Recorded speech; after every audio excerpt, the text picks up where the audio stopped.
Hello everyone, welcome to Online Help Guide. Today in this video, I'm going to show you how to log into HackerRank account. So without any further ado, let's get started. First, open up a web browser. Now in the search bar, type in www.hackerrank.com.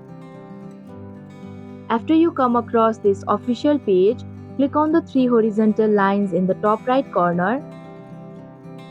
Here you can see the login option. Click on it.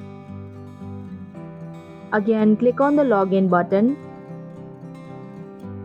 Here you'll have to log in using your email address or Google account as you did while you were creating an account. In my case, I had used my email address, so I'll enter my email address.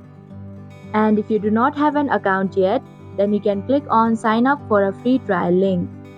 After entering your email, click on the next button. And in the next page, you'll have to enter your password. Then you'll have to follow through the prompts till the end and then fill in the information that is needed. And that is how you can log into HackerRank account. Thank you for watching Online Help Guide. Hope this video was helpful. If it was, then hit the like button and comment down if you have any questions or feedback. Also, if you are new to our channel, subscribe and hit the bell icon so that you don't miss our upcoming videos.